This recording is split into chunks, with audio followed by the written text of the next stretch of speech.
એ આપણે ભગવાન આપણને આશીર્વાદ આપે. તો કોને આજે મંગલાચરણ કરવું છે?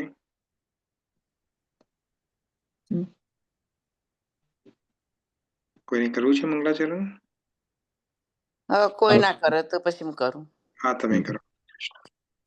ઓકે. હરે કૃષ્ણ બધા. જય શ્રી કૃષ્ણ. જય શ્રી કૃષ્ણ. અજ્ઞાનતિમિરાંધસ્ય જ્ઞાનજનશલાકયા ચક્ષુરામિલિतं येन તસ્मै શ્રી ગુરુવે નમઃ. હે કૃષ્ણ કરુણા સિંધુ દીનબંધુ જગતપતે ગોપીશ ગોપિકાંતં રાધાકાંતં નમોસ્તુતે.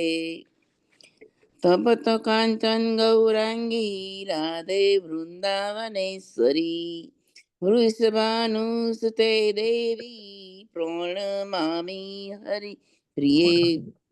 વાંસકલ્પતૃભયસ ચ કૃપા સિંધુભયૈવ ચ પતિતાનાં પાવનેભ્યો વૈષ્ણવે નમો નમઃ. નમો મહાવંદનાય કૃષ્ણ પ્રેમે પ્રદાયતે કૃષ્ણાય કૃષ્ણ ચૈતન્ય નામને ગોર્તવિષે નમઃ. નમઃ ઓમ વિષ્ણુપાદાય કૃષ્ણાય પૃષ્ઠાય ભૂતલે શ્રીમતે ભક્તિ વેદાંત સ્વામિની ઇતિ નામિને. નમસ્તે સરસ્વતે દેવે ગૌરવાણી પ્રચારિણે નિર્વિશેષ શૂન્યવાદી પાશ્ચાત્ય દેશતારિણે.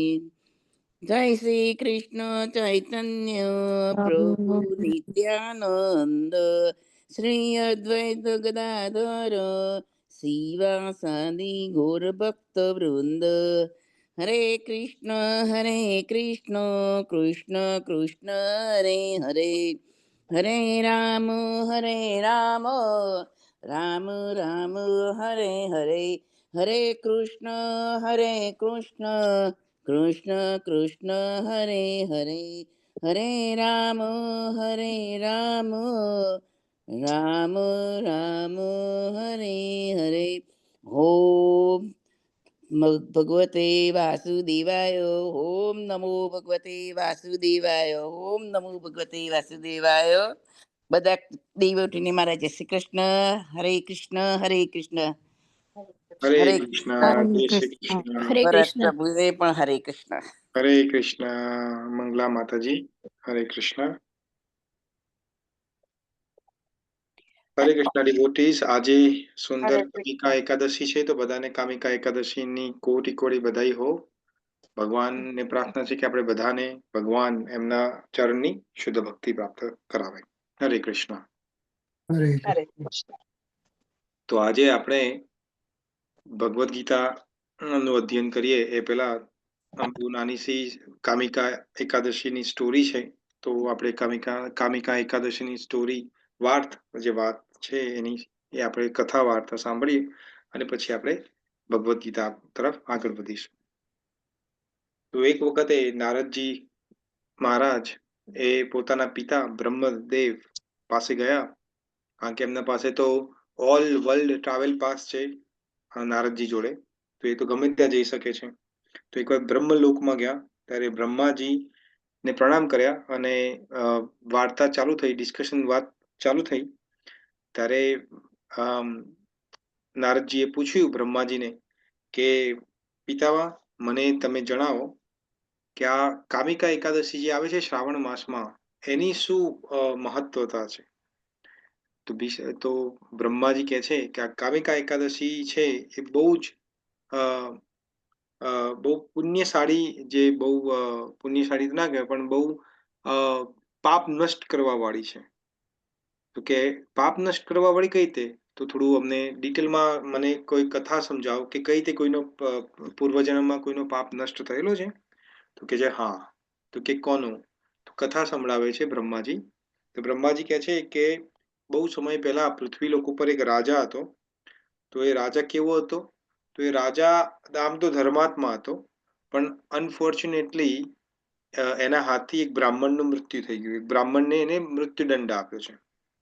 તો એ બ્રાહ્મણને મૃત્યુદંડ આપ્યો છે, તો એના કારણે શું થયું છે કે મૃત્યુદંડ તો આપી દીધો, તો બ્રહ્મ હત્યા લાગી ગઈ, કારણ કે એને બ્રાહ્મણનું મૃત્યુ કર્યું છે. તો ધીમે ધીમે બધા જે પોતાના રાજ્યો પર કેલામિટીઝ એટલે બધી આપતાઓ આવવા માંડી એના રાજ્યો ઉપર, અને બધા જ જે સિટીઝન્સ ઓફ જે રાજ્યના હોય એ લોકોએ એમને ઠપકો આપવા માંડ્યા. એમને શું ઠપકો આપવા માંડ્યા કે આ રાજાએ જે બ્રહ્મ હત્યા કરી છે, બ્રાહ્મણને આ જે મૃત્યુદંડ આપ્યો છે, એના કારણે જ હવે આપણા રાજ્યો પર આ બધું આપત્તિઓ આવવા માંડી. તો ભાઈ આ બધી વાતો રાજાને પણ પહોંચી, તો રાજાને ખબર પડી. તો રાજાએ શું કર્યું, તો રાજાએ કોઈ એમના મંત્રી હશે એમને પૂછ્યું કે આમાંથી આપણે શું કરવું જોઈએ. તો મંત્રી કહે છે કે હવે આપણને તો એટલું બધું ડિટેલમાં નથી ખબર, તો તમે બેટર કોઈ ગુરુ હોય, કોઈ સંતો હોય, કોઈ ઋષિ હોય, એને પૂછો તો એ તમને ઉપાય બતાવશે. તો એ ટાઈમમાં કોઈ સંત ઋષિ એમના રાજ્યમાંથી પસાર થતા એમને કોઈ દયનીય સ્થિતિ જોઈ, તો એમને લાગ્યું કે આ શું છે. તો એ તો ત્રિકાળ જ્ઞાની હતા, તેમણે તરત ફાઇન્ડ આઉટ કરી લીધું કે આવું આ રાજ્યમાં શું પ્રોબ્લેમ છે. તો એમને જોયું કે આ રાજ્યનો જે રાજા છે એને એક બ્રાહ્મણને મૃત્યુદંડ આપ્યો છે. એકચ્યુઅલી પહેલાના જમાનામાં બ્રાહ્મણોને મૃત્યુદંડ નતા આપતા. એ મૃત્યુદંડનો અધિકારી હોય તો પણ એને મૃત્યુદંડ નતા આપતા, પણ એને મૃત્યુદંડ આપ્યો છે એટલે બ્રહ્મ હત્યા લાગી ગઈ છે. બ્રહ્મ હત્યા લાગી ગઈ છે એટલે આ બધું થાય છે રાજ્યમાં. તો શું કરે છે, તો એ રાજાના દરબારમાં જાય છે અને રાજા એને સ્વાગત કરે છે, પ્રણામ કરે છે, અને યથોચિત એનો સ્વાગત કરે છે. પછી જે સંત છે એને પૂછે છે કે તમારી શું સેવા કરું. તો સંત કહે છે કે એકચ્યુઅલી સેવાની મારે જરૂર નથી, તમારા લોકોને જરૂર છે.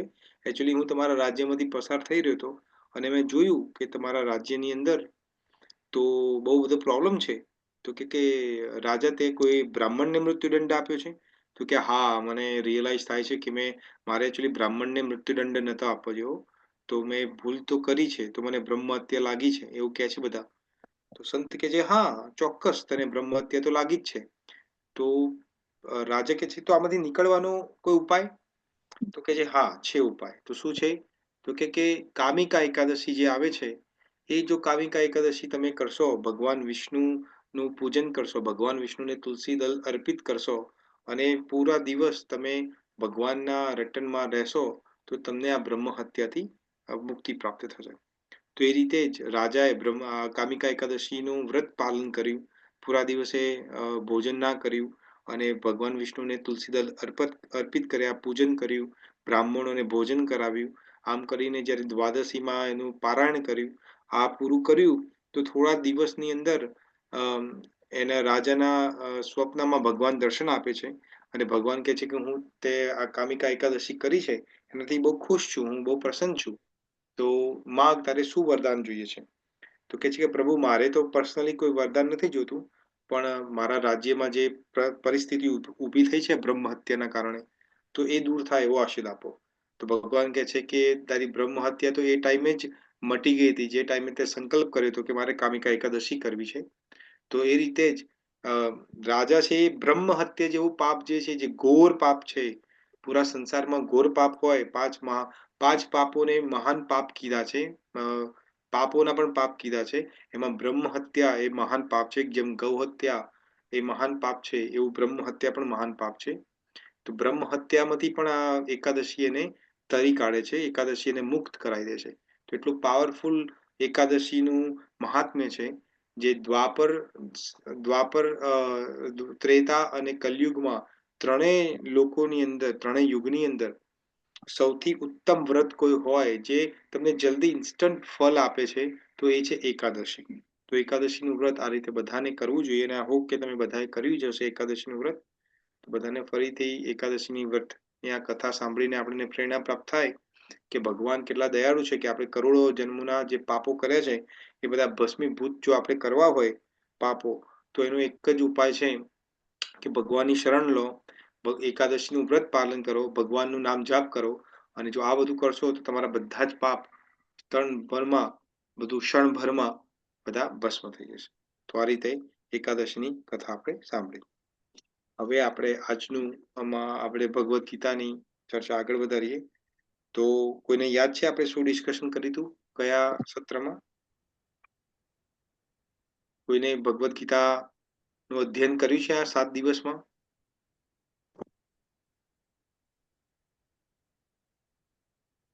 કોઈને નહીં? મેં ભગવદ્ ગીતાને આપણે રવિવારે ક્લાસ હોય છે પછી હાથમાં નથી પકડતા એવું લાગે છે.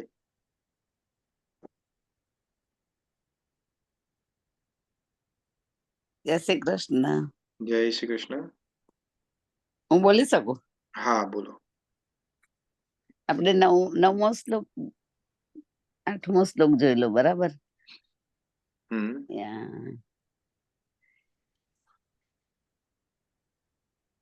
બસ એટલું જ? ના, એટલે આપણે ભગવાનના એટલે ભગવાન કયા શ્લોક છે? એટલે મને લાગે આપણે 9મા શ્લોકમાં 10મા. એક મિનિટ. રવા દો તમે કન્ફ્યુઝ પોતે છો. તમે પણ અધ્યયન નથી કર્યું કલ્પનાબેન. કોઈ વાંધો નથી. બધા ડિવોટીને પ્રાર્થના છે કે એટલીસ્ટ અઠવાડિયામાં 1 કે 2 વખત ભગવદ્ ગીતાને તમે અધ્યયન કરો, થોડું તો થોડું. ભગવદ્ ગીતાને ખાલી ટચ કરવાથી પણ તમારી સક્રતિ જાગૃત થાય છે, તમને સુકૃતિ મળે છે. તો જ્યારે જે વ્યક્તિ ભગવદ્ ગીતાનું અધ્યયન કરે છે, એટલીસ્ટ એક શ્લોક વાંચે છે, આપણે તમને એડવાન્સમાં વાંચવાનું નથી કહેતા, તમે જે પ્રીવિયસ શ્લોકો આપણે જે ભણી ગયા છે એનું પણ એકવાર પુનરાવર્તન કરીને, આજે તો એકાદશી છે તો આજે તો વી શુડ નોટ ફેલ. આપણે ફેલ થવું જ ના જોઈએ. આ તો રવિવારે આપણે સૌભાગ્ય છે કે લાસ્ટ 2 એકાદશી રવિવારે છે. આપણે રવિવારે આપણે ભગવદ્ ગીતાના ક્લાસ છે તો તમે એની માં આવી જાઓ છો બાઉન્ડ્રીમાં. પણ માની લો કે કોઈ વીકડેઝમાં હોય એકાદશી અને તમે એકાદશીના દિવસે ભગવદ્ ગીતાનું અધ્યયન નથી કરતા, તો કેટલી મોટી ઓપોર્ચ્યુનિટી લોસ છે આપણા લાઈફમાં. બહુ મોટી ઓપોર્ચ્યુનિટી લોસ છે. તો 1 સેકન્ડ. હરે કૃષ્ણ.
હરે કૃષ્ણ ડિવોટી. ઓકે, સો આપણે ફરીથી જલ્દીથી ક્વિક રિવિઝન કરી લઈએ અને પછી આપણે આપણી આગળની જર્ની ચાલુ કરીએ. તો પહેલા ચેપ્ટરની અંદર મને ખબર છે, પણ હવે પછી તમે બોલો, કઈ નહીં ચાલે. હેલો, જય શ્રી No કૃષ્ણ. problem. હરે હું કહું? કૃષ્ણ. કેમ કોઈ કોઈ બોલતું નથી? જય શ્રી કૃષ્ણ. હરે કૃષ્ણ. તમારો અવાજ નથી આવતો? હરે કૃષ્ણ. હરે કૃષ્ણ. મારો અવાજ નથી આવતો? આવે છે, આવે છે. આવે છે, આવે છે. Okay, okay. કારણ કે કોઈ રિપ્લાય નથી કરતું એટલે. ઓકે, હરે કૃષ્ણ. હરે કૃષ્ણ. સારું, તો તમે બધા માઇક તમારું હવે મ્યુટ કરી દો. આપણે ફરીથી જલ્દીથી રીકેપ કરીએ અને આપણે પછી આગળ વધીએ. તો આપણે જોયું કે ભગવદ્ ગીતાના પહેલા ચેપ્ટરના અંતમાં શું થાય છે કે અર્જુન જે છે એ શું કહે છે, સંજય કહે છે કે અર્જુને શું કર્યું કે એવ મુક્ત્વા અર્જુન સંખ્યે રથોપસ્ય ઉપાવિશતઃ વિસૃજ સસર ચાપમ શોક સંવિઘ્ન માનસઃ. તો અર્જુને શું કર્યું? પોતાનું સસર અને ચાપ, સસર એટલે ધનુષ બાણ, બાજુમાં મૂકી દીધું અને શું કર્યું? એનો જે માનસ છે એ કેવું છે કે હવે હું યુદ્ધ નહીં કરું. બહુ શોક પ્રાપ્ત થયો છે. પછી શું થાય છે? સંજય શું કે છે આગળ કે તમ તથા કૃપયા વિષ્ટમ આશુપૂર્ણ કુલશેનમ વિષદંતી વિષદંતી ઇદમ વાક્યનુવાચ મધુસૂદન. તો અર્જુનને જ્યારે રોતો જોયો, રોતો એટલે મીન્સ એના આંખોમાં આંસુ છે અને શોક વ્યાપ્ત છે, તો ભગવાન મધુસૂદન એ આ રીતે બોલવાનું ચાલુ કર્યું અને પહેલી જ વસ્તુ ભગવાને ફટકો આપ્યો છે, સિક્સર મારી છે. શું કહે છે ભગવાન? તો શ્રી ભગવાન ઉવાચમાં શું કહે છે ભગવાન કે કુતસ્વા કસમલમિદમ વિસ્મે સમુપસ્થિતમ અનાર્ય જુષ્ટમ અસ્વર્ગ અકીર્તિકરમ અર્જુન. કુતસ્વા કઈ રીતે? કુતસ્વાનો મતલબ છે કે કેમ, કઈથી, ક્યાંથી. કસમલમ, કસમલમ એટલે મલિનતા. આ તારા મલિનતા તારામાં ક્યાંથી આવી છે? જ્યારે વિસ્મે સમુપસ્થિતમ, જે સામે જે સંકટ ઊભું થયું છે ત્યારે તને કાયરતાનો અનુભવ થાય છે. ક્યાંથી આવી છે? આ કરવાથી શું થશે? અનાર્ય જુષ્ટમ અસ્વર્ગમ અકીર્તિકરમ અર્જુન. અનાર્ય જુષ્ટમ એટલે જે મહાન લોકો જે છે એ લોકો નથી કરતા એવું તું કરે છે. શું કરે છે? આ કરવાથી તને સ્વર્ગ પણ પ્રાપ્ત નહીં થાય અને કીર્તિ પણ પ્રાપ્ત નહીં થાય. તો ભગવાન અહીંયા સ્વર્ગની કેમ વાત કરે છે? કારણ કે એ જમાનાની અંદર જે બધા ક્ષત્રિયો હતા એમના બે જ ડેસ્ટિનેશન હતા, બે જ વસ્તુ એમને પ્રિય હતું. શું હતું પ્રિય? કે એક તો સ્વર્ગને પ્રાપ્ત કરવું, મર્યા પછી સ્વર્ગ પ્રાપ્ત કરવું, અને બીજું કીર્તિ પ્રાપ્ત કરવી. કીર્તિ એટલે ફેમ પ્રાપ્ત કરવી. આ બે જ વસ્તુ જે એ ટાઈમના જે બધા ક્ષત્રિયો હતા એ એમનું ગોલ, આપણો ગોલ કહેવાય ને, ગોલ સેટ હતો કે આપણે એવા કર્મ કરવા કે આપણે સ્વર્ગમાં જવું. સ્વર્ગથી ઉપર વિચારતા જ નતા એ લોકો. તો અહીંયા ભગવાન એટલે અર્જુનને કહે છે કે અનાર્ય જુષ્ટમ અસ્વર્ગ અકીર્તિકરમ. અસ્વર્ગ એટલે સ્વર્ગ પણ નહીં મળતા અને કીર્તિ પણ નહીં મળે. પછી ભગવાન શું કહે છે ત્રીજા શ્લોકમાં? ઓર મોટી છક્કો માને છે. શું કહે? ક્લબ્યમ માં સ્મ ગમઃ. ક્લબ્યમ એટલે નામર્દ ના બને. માં સ્મ ગમઃ. માં સ્મ ગમ એટલે ગમ એટલે પ્રાપ્ત કરવું. તો તારામાં નામર્દાઈ ક્યાંથી આવી છે?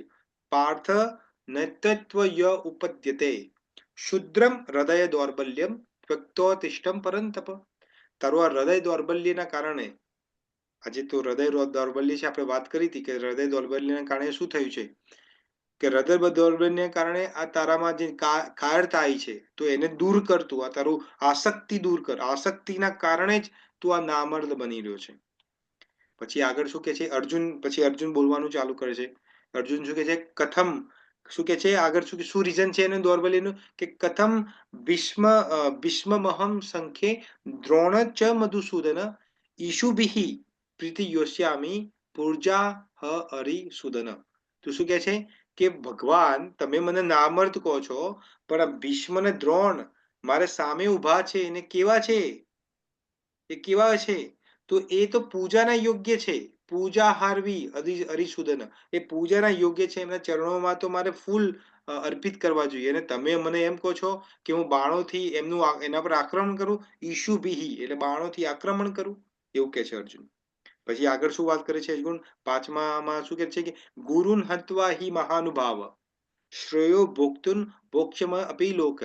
શું કે છે કે હું આ ગુરુને મારવા કરતા શું કરું? ગુરુને ભિક્ષા મારા માગું. ભિક્ષા માંગુ. હા, ભક્ષ્યમ અપી લોક.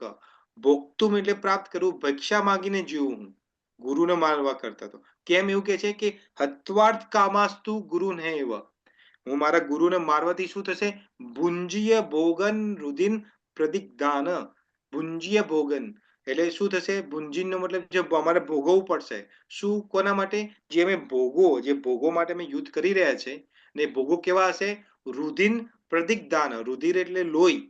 લોહીમાંથી ખરડાયેલા હશે. એટલે જેમાં આપણે કશું વસ્તુ બોળીએ ને, પાણીમાં બોળીએ પછી બહાર કાઢીએ તો એમાં પાણી હોય, રાઈટ? એમ એવું કે છે કે અમારા જે ભોગ છે એ બધા એમના લોહીમાં ડૂબેલા હશે. તો અમને વારંવાર યાદ આવશે કે અમે અમારા ગુરુઓને, અમારા સ્વજનોને મારીને અમે આ બધું ભોગ પ્રાપ્ત કર્યો છે, એવું કે છે અર્જુન. રાઈટ? પછી આગળ શું કે છે કે અમને નથી ખબર પડતી. ન ચેત્વ દ્વિગ્મઃ કતરન્નો ગરિયો. આપણે મેં વાત કરી હતી, તમને સમજાય કે ન ચેત એટલે અમને વિદ્વ એટલે અમને શું કરવું? કતરન ગરિયો, અમને નથી ખબર પડતી કે અમારા માટે શ્રેષ્ઠ શું છે. યદ્વા જયેમ યાદી વા ન જયેશું, કે અમે જીતીએ એ સારું છે કે અમને એ લોકો જીતી લે એ સારું છે. અમને નથી ખબર પડતી. અમને કોઈ ઈચ્છા પણ નથી યુદ્ધ કરવાની. પછી બહુ ફેમસ શ્લોક, જે 7મો શ્લોક અમે તમને બહુ ડિટેલમાં સમજાવ્યો છે કે કાર્પણ્ય દોષો પ્રહત સ્વભાવ પ્રચ્છામિ ત્વમ ધર્મ સંભૂઢ ચેતઃ યશ્રેય સ્વાત નિશ્ચિતમ બ્રૂહિ તન્મે શિષ્યતે અહમ સાધિમામ ત્વમ પ્રપન્યમ. કાર્પણ્ય દોષના કારણે મારું ધર્મ સંપૂર્ણ ચેતા એટલે મને હું confused.com થઈ ગયો છું, કારણ કે કાર્પણ્ય દોષ આવી ગયો છે મારામાં. અને કાર્પણ્ય દોષ એટલે શું એ સમજાવ્યું છું તમને. કાર્પણ્ય દોષ કોને કહેવાય? તો કહેશે કાર્પણ્ય દોષ કોને કહેવાય? કૃપણ. જય શ્રી કૃષ્ણ. હા બોલો, જય શ્રી કૃષ્ણ. કૃપણ હા, કૃપણ એટલે શું? એટલે જે બીજાને દુઃખ આપે. ના, કાયરતા. ના, કાયરતા પણ નહીં. ફરીથી તમે લોકો બહુ ભૂલી જાવ છો. તમે કૃપણ એટલે એક જાતનું હથિયાર. એટલે આપણે જન્મ મૃત્યુ જરા વ્યાધિથી જે કાર્પણ્ય દોષ થાય ને તેનાથી દુઃખ થાય છે, બીજાની ઈચ્છા કરવી. ના ના, તમે બધું you are beating around the bush એવું કહેવાય. ઇંગ્લિશમાં એક કહેવત છે, you are beating around the bush. એનો મતલબ શું છે કે કાર્પણ્ય ફરી લખી દો, ના હોય તો લખી દો તમે બધા તમારા ભગવદ્ ગીતાના તમારા કોપીમાં લખી દો. કાર્પણ્ય દોષ એટલે કૃપણ કોને કહેવાય? કે જે જીવનની આપણી બધી સમસ્યાઓ જે છે, રાઈટ, જીવનની જે આપણે મેં તમને કીધું હતું શું છે, જન્મ મૃત્યુ જરા વ્યાધિ. તો આ જે આ રિયલ સમસ્યા છે એનો ઉકેલ નથી કરતા, પણ શાનો ઉકેલ કરીએ છે કે હું ખાઈશ કે રીતે, મારે મારે પૈસા જોઈએ છે તો હું મોટો બંગલો લઉં, મોટી ગાડી લઉં, રાઈટ, કાલે હું જોબ નહીં જઉં તો મને ખાવાનું ક્યાંથી મળશે, એક્ઝામ્પલ છે. તો એક કૃપણતા છે કે રિયલ જે પ્રોબ્લેમ છે એના પર ધ્યાન નથી આપતા આપણે, અને શું ઉપર ધ્યાન આપીએ છીએ? જે અનનેસેસરી વસ્તુ છે, જે બધી છૂટી જવાની છે, જે ટેમ્પરરી છે, એના પર જે એના પર આપણે ધ્યાન આપીએ છીએ, એને કહેવાય કૃપણતા.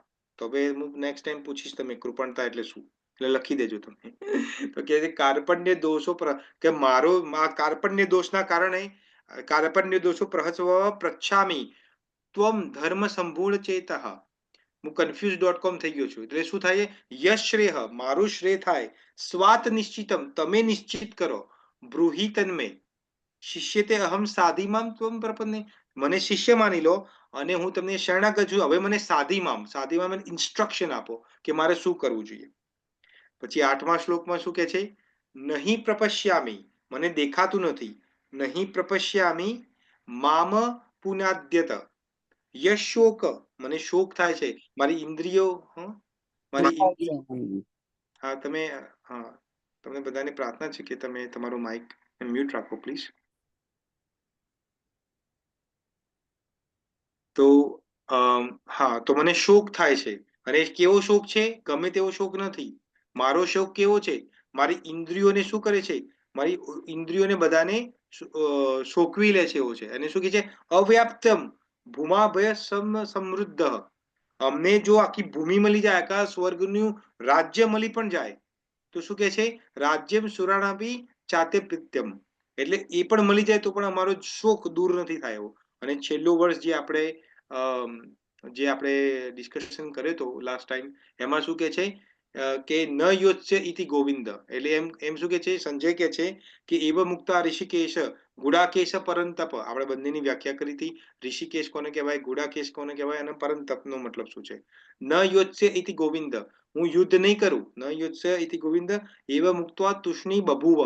બભુવ એટલે બોલવું, એવું બોલીને તુષ્ણી એટલે મૌન થઈ ગયો, ચૂપ થઈ ગયો અર્જુન. રાઈટ, આટલું ખબર છે બધાને? યાદ આવે છે કે આ બધી વાતો કરી હતી આપણે?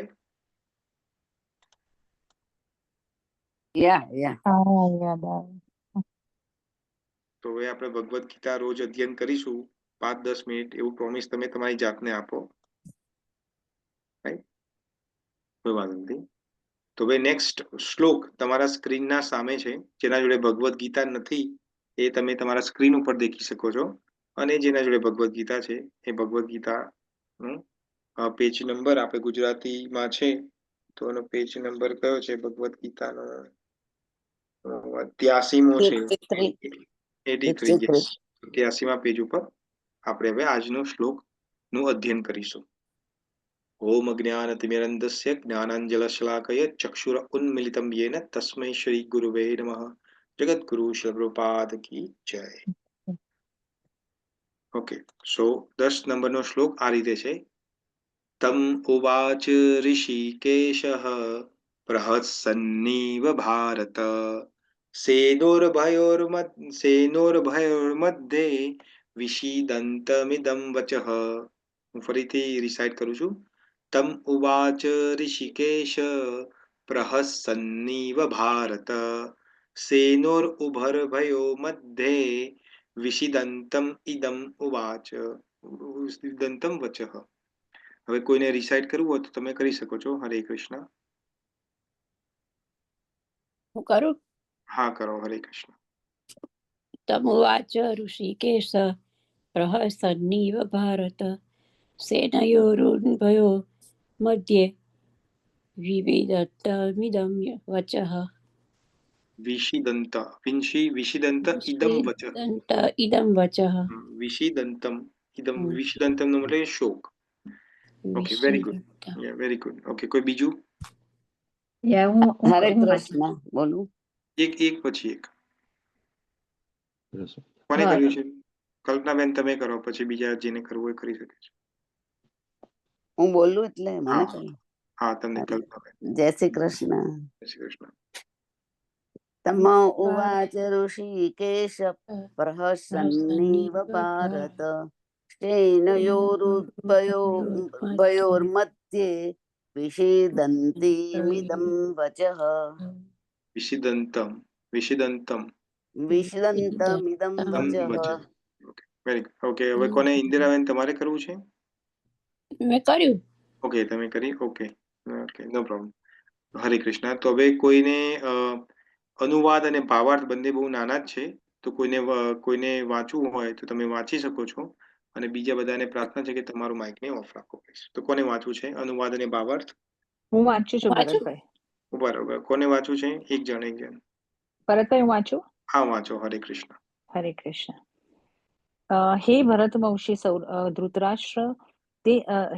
ભરતવંશી ધૃતરાષ્ટ્ર તે વખતે બંને સૈન્યોની વચ્ચે ભગવાન કૃષ્ણએ શોકગ્રસ્ત અર્જુનને સ્મિતપૂર્વક આ વચનો કહ્યા. ભાવાર્થ. બે ગાઢ મિત્રો એવા ઋષિકેશ તથા ગુડાકેશ વચ્ચે ચર્ચા થઈ રહી હતી. મિત્રો તરીકે બંને સમાન સ્તરે હતા, પરંતુ તેમનામાંથી એક જણે સ્વેચ્છાપૂર્વક બીજાનું શિષ્યત્વ સ્વીકાર્યું હતું.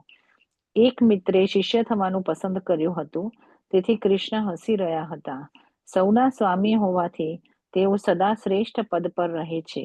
તેમ છતાં ભગવાન પોતાના ભક્ત માટે તેની ઈચ્છાનુસાર સખા, પુત્ર કે પ્રેમી બનવાનું સ્વીકારે છે. પરંતુ જ્યારે તેમનો ગુરુ તરીકે સ્વીકાર કરવામાં આવ્યો ત્યારે તેમણે તરત જ ગુરુની ભૂમિકા ધારણ કરી અને શિષ્ય સાથે ગુરુની માફક ગંભીરતાપૂર્વક ચર્ચા કરી, જે અપેક્ષિત હોય છે. એમ જણાય છે કે ગુરુ તથા શિષ્ય વચ્ચેનો આ સંવાદ બંને સૈન્યોની ઉપસ્થિતિમાં મુક્ત રીતે થતો હતો, કે જેથી બધા લોકોને તેનો લાભ મળ્યો હતો. તેથી ભગવદ્ ગીતાના સંવાદો કોઈ એક વ્યક્તિ, સમાજ અથવા જાતિ માટે નથી, પરંતુ બધા માટે છે, અને મિત્ર કે શત્રુ સામાન્ય રીતે તેના સંવાદનું શ્રવણ કરવા અધિકારી છે. હરે કૃષ્ણ. હરે કૃષ્ણ. થેન્ક યુ નેહાબેન. તો હવે આપણે સમજીએ કે આનો શું મતલબ છે. તો અહીંયા ભગવાન શ્રી કૃષ્ણ શું કહે છે? હસે છે કેમ? પ્રસન્નીવ કેમ હસે છે? તો આપણે સમજીએ. તો શું કહે છે જુઓ. તમ ઉવાચ ઋષિકેશ. ઋષિકેશનો શું મતલબ છે? આપણે સમજાવ્યું તમને લાસ્ટ ટાઈમ.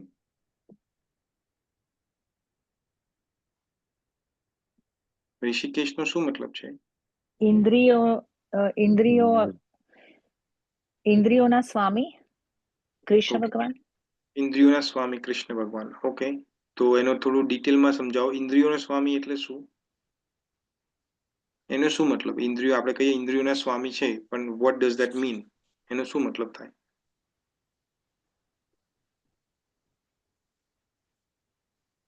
આપણી ઇન્દ્રિયો ભગવાન કંટ્રોલ કરે છે, એવો મતલબ થાય એનો? એવું કૃષ્ણ ભગવાનને બધી ઇન્દ્રિયો ઉપર એમનો કંટ્રોલ છે, અને કોઈ પણ જાતનું એ કદી ગુસ્સે થતા નથી, કે કોઈ જાતનો કોઈના પર ઈર્ષા નથી કરતા, અને બહુ સારી રીતે બધા સાથે વાત કરે છે. ઓકે, બરાબર. બીજું કોઈ ડિવોટી? કૃષ્ણ દરેકને સમાન માને છે, કોઈ નાના મોટા નથી માનતા, કે કોઈ ઓકે, ભક્ત અને અભક્તમાં પણ એ ભેદભાવ નથી રાખતા, દરેકને અપનાવે છે. ઓકે. પણ એને ઇન્દ્રિયોને શું લેવા દેવા છે? ઇન્દ્રિયોને ને એને શું કનેક્શન છે કોઈ કનેક્શન?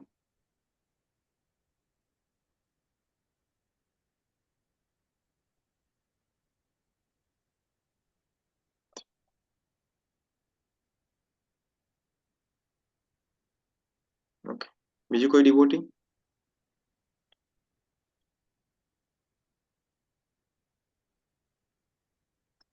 આપણે લાસ્ટ ટાઈમ તમને મેં ઋષિકેશ વિશે સમજાવ્યું હતું.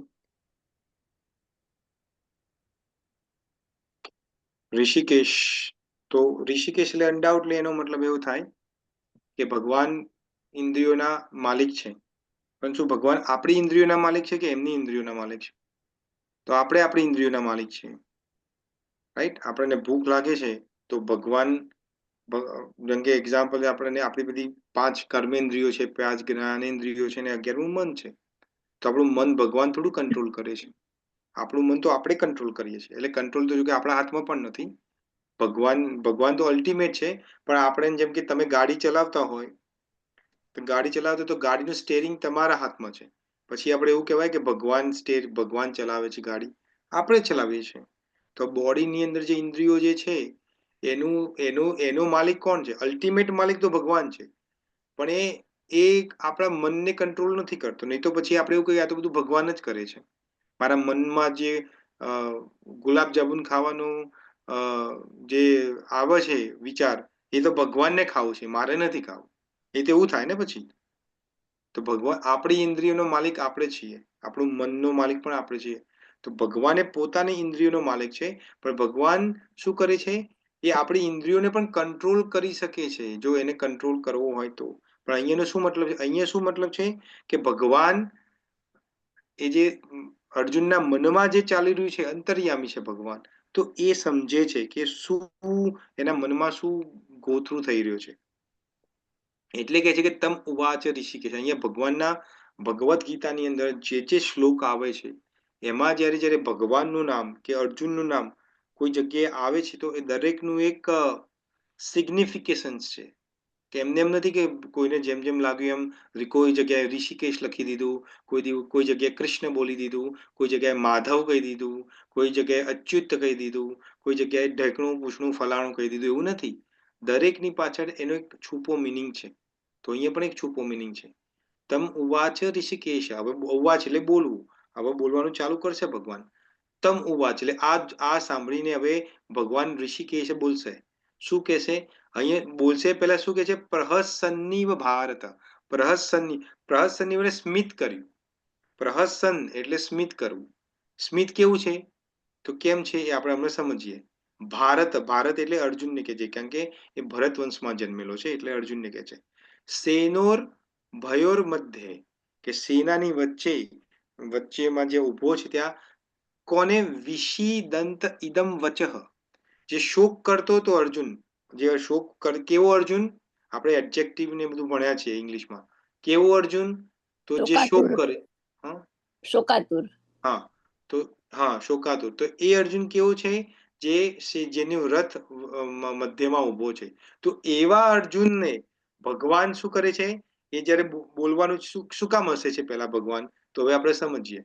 તો આના આગળના વર્ષમાં શું કહે છે જુઓ. 10માં આ કહે છે, 9માં મેં કીધું એવું શું કહે છે? એવ મુક્ત્વા ઋષિકેશ ગુડાકેશ પરંતપ ન યોત્સે ઇતિ ગોવિંદ. હું યુદ્ધ નહીં કરું ગોવિંદ. ભગવાન કેમ હશે છે? ભગવાન હશે છે કે હમણાં જ એના 9મા શ્લોકમાં કહે છે ન યોત્સે. 7મા શ્લોકમાં શું કહે છે? કાર્પણ્ય દોષો પ્રહત સ્વભાવ પ્રચ્છામિ ત્વમ ધર્મ સંભૂઢસે ચેતા. પછી શું કહે છે આગળ? કે હું શિષ્ય છું. શિષ્યતે અહમ જાનીમામ સાધીમામ પ્રપદ્યતે. હું શિષ્ય છું, હું તમારી શરણે છું, હવે તમે ઇન્સ્ટ્રક્શન આપો. એટલે આપણે કોઈને એવું કહીએ કે હું હવે તમારો શિષ્ય છું, હું તમારી શરણાગતિ આવ્યો છું. લાસ્ટ ટાઈમ પણ મેં તમને આ ઉદાહરણ આપ્યું હતું કે હું તમારી શરણાગતિ આવ્યો છું. પછી બીજું જ શબ્દ શું કે છે? કે મને નથી ખબર પડતી કે મારે શું કરવું શું ના કરવું. પણ એક વખત એ શરણાગતિ કરી કાઢી છે, જ્યારે આપણે કોઈની શરણમાં જઈએ, શરણ એટલે કમ્પ્લીટ સરેન્ડર, રાઈટ? સરેન્ડર એટલે હવે તું મારો માલિક છે. આપણે કહીએ ને કે ભગવાન આઈ સરેન્ડર ટુ યુ, એનો મતલબ શું છે કે તમે મારા માલિક છો. હવે તમે જેમ મને રાખવા માંગો એમ હું રહીશ. તમે મને દુઃખ આપશો તો પણ હું ખુશ છું, તમે મને સુખ આપશો તો પણ ખુશ છું, તમે મને કોઈ દિવસ ખાવા વગર રાખશો તો પણ ખુશ છું, કોઈ દિવસ મને 56 પકવાન મળી જશે એમાં પણ ખુશ છું. જેમ રાખો જેમ રાખો એમ અમે ખુશ છીએ. એવું કે તો એનું નામ છે શરણાગતિ. તો અહીંયા અર્જુન કહે છે કે હું તમારો પેલા ભાઈબંધ છે, મિત્રો છે. હવે શું કે છે, તમે ગુરુ બની જાઓ, હું શિષ્ય બની જાઉં, હું તમારી શરણાગતિ આવ્યો છું. અને સેકન્ડ વસ્તુ શું કે છે કે હું યુદ્ધ નહીં કરું, પણ હું શરણાગતિ આવ્યો છું પણ વિથ કન્ડિશન. શું કન્ડિશન છે? હું યુદ્ધ નહીં કરું. એટલે ભગવાન હસે છે, સ્મિત કરે છે. અને કેવું સ્મિત કરે છે? જોર જોરથી નથી હસતા, એવું નથી હસતા. ભગવાન સ્માઇલ આપે છે. અને કેવું સ્માઇલ આપે છે કે પોતાનો હોઠ, આપણે તમે જોયું હશે કોઈ વખત આપણે કોઈ જગ્યાએ ગયા હોય, ઓકવર્ડ સિચ્યુએશન છે, ત્યાં એવું કોઈ સિચ્યુએશન ઊભી થઈ જાય જ્યાં હસવું આવે આપણને, પણ એ જગ્યાએ આપણે હસી ના શકીએ જોરથી, તો આપણે શું કરીએ? પોતાના હોઠને દબાવીએ આમ, રાઈટ? કરીએ છીએ ને? Yeah. હા, ભગવાન પણ એવું કરે છે. પોતાના સ્માઇલ કરે છે મનમાં અને પોતાના હોઠને દબાવે છે. કેમ? કારણ કે એને ખબર છે કે હું હસીશ તો અર્જુનને એવું લાગશે કે આ જો ભગવાન મને સિરિયસલી નથી લેતા. આ કૃષ્ણ જે છે એ મેં હમણાં જ કીધું કે તમે ગુરુ બની જાઓ, હું શિષ્ય બની જાઉં, પણ એવું માને છે કે આ તો બધું અર્જુન રોમથલ કરે છે, ગડબડ કરે છે. એક મને ઉદાહરણ યાદ આવે છે. તમે ડોક્ટરના ત્યાં તો ગયા હશો, આપણે બધા ગયેલા છે ડોક્ટરના ત્યાં, બધા ગયેલા છે, રાઈટ? એવું તો કોઈ નથી જે નથી ગયેલું. માની લો તમને પેટમાં દુખાય છે અને તમે ડોક્ટર જોડે ગયા અને જોર જોરથી બૂમો પાડો, ઓ ડોક્ટર સાહેબ મને પેટમાં બહુ દુખાય છે, બહુ દુખાય છે. ડોક્ટર સાહેબ કશું બોલે નહીં, કશું આમ રિએક્શન ના આપે. આપણે જો કે આપણા ઘરમાં કે આપણી આજુબાજુ આપણે એવું બૂમો પાડતા હોય, પેટમાં દુખાય છે, પેટમાં દુખાય, તો આજુબાજુ વાળા આપણને કે ભઈલા આમ કરી લે, તેમ કરી લે, ડોન્ટ વરી ને બધું કે ને, બધી કે આ ખાઈ લે, પેલું ખાઈ લે, ઢેકણું પૂછડું કે. પણ ડોક્ટરને ત્યાં જાઓ તો ડોક્ટર શું કે? અચ્છા, તો ગઈકાલે શું ખાધું હતું તમે? બધું પૂછે આપણને. ગઈકાલે શું ખાધું હતું? હાડ વૈદ્ય જે વૈદ્ય હોય તમારી નાડી પર હાથ મૂકીને એને બધું ખબર પડી જાય કે તમે શું ખાધું હતું. પણ તમે પાણીપુરી દબાઈને આવ્યા હતા ગઈકાલે, કોઈ કોમ્પિટિશન હતી, 100-200 પાણીપુરી ખાધી છે એટલે દુખાય છે, એને બધું ખબર પડે. પણ એ તમને એવું કહે નહીં.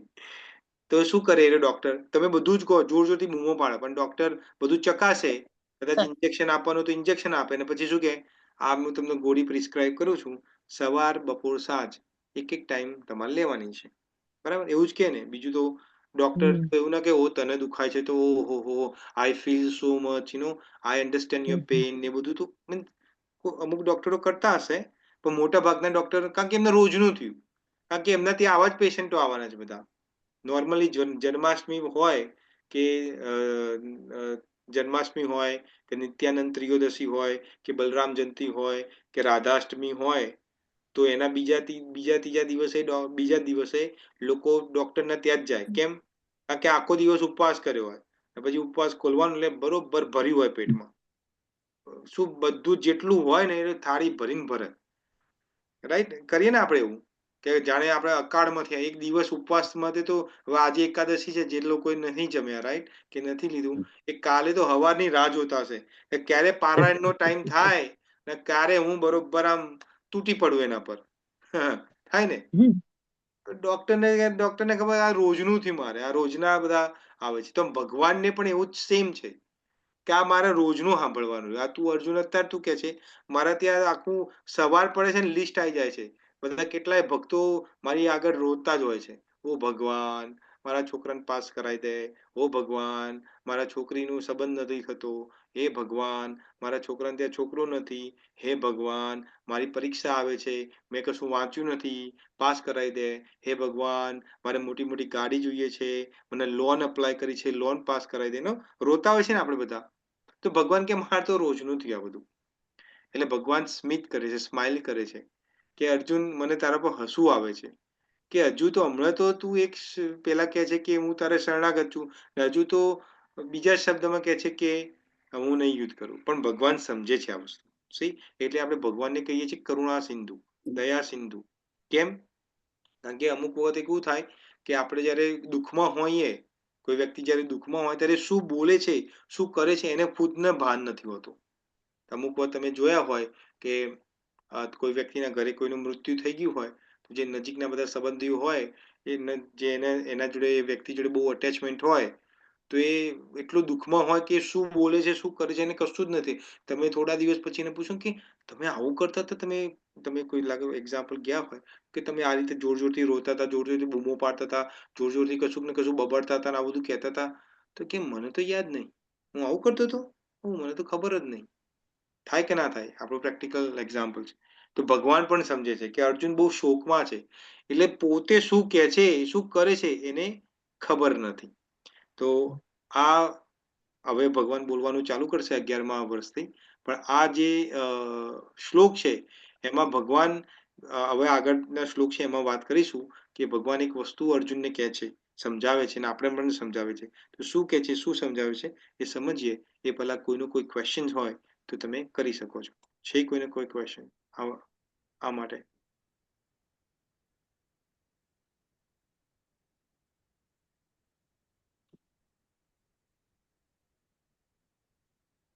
નથી કોઈનો ક્વેશ્ચન? જય શ્રી કૃષ્ણ. જય શ્રી કૃષ્ણ.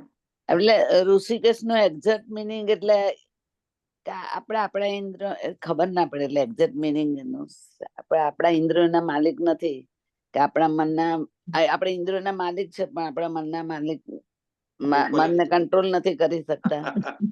મેં એવું નથી કીધું, તમે લાગે ઊંઘો છો કલ્પનાબેન. હું ફરીથી સમજાવું તમને. ભરતભાઈ હું કહું? હા બોલો બોલો. ટૂંકમાં અર્જુને આમ શરણાગત સ્વીકારી લીધી હતી આગળના શ્લોક પ્રમાણે, અને એ 100% શરણાગત થયા પછી પણ એ ડાઉટ કરે છે જ્યારે, અને ભગવાન કૃષ્ણ ભગવાન અર્જુનના મનમાં શું ચાલી રહ્યું છે તે સમજી શકે છે, એટલા માટે કૃષ્ણ ભગવાન હસી રહ્યા છે કે એ આમ શરણાગતિ લીધી છે પણ છતાં પણ તે હજુ ડાઉટ કરે છે.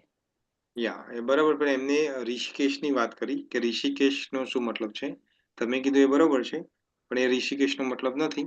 ઋષિકેશનો એક તો મતલબ છે કે ઇન્દ્રિયોનો માલિક છે. તો ભગવાન તો પોતાના ઇન્દ્રિયોના તો માલિક છે, જેમ આપણે બધા ઇન્દ્રિયોના માલિક છે. મારી ઇન્દ્રિય, મને એક્ઝામ્પલ, મારે હાથથી શું કરવું કે મારે મોંથી શું બોલવું એ તો મારા કંટ્રોલમાં છે ને. ભગવાનના કંટ્રોલમાં, ઇનડાયરેક્ટલી તો ભગવાનના કંટ્રોલમાં છે. ભગવાન ચાહે તો હું બોલવા જેવું તો ના બોલી શકું.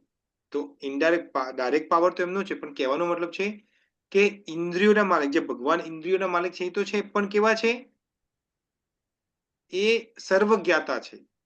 એટલે અહીંયા અર્જુનનો ભાવ સમજે છે, એના શબ્દો પર ધ્યાન નથી આપતા.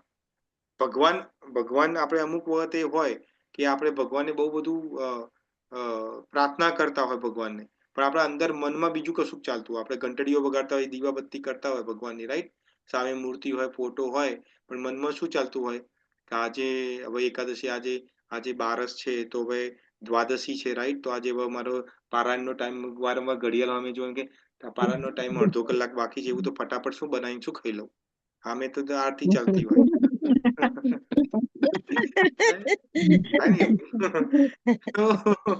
તો કહેવાનો મતલબ કે ભગવાન આપણા ભાવગ્રહી જનાર્દન છે. ભગવાન એક વાક્ય જનાર્દન નથી. હા, વાક્યનું મહત્વ છે, એનો મતલબ એવું નથી કે ગમે તેમ મનમાં ભાવ એમ ભગવાનને ગાળો આપણને ભાઈ કે મારા મનમાં તો ભગવાન માટે રિસ્પેક્ટ જ છે, એટલે એવું પણ નથી.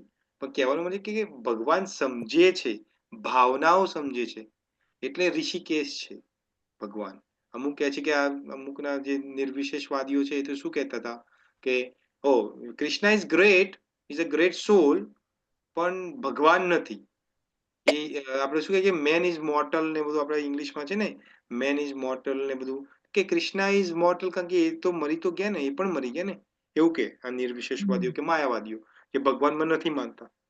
પણ એ લોકોને ખબર નથી કે ભગવાન આપણા જેમ નોર્મલ આપણા લોકો મરી જઈએ છીએ એવા મરી ગયા છે ભગવાન, એ રીતે મરી ગયા છે ભગવાન ના.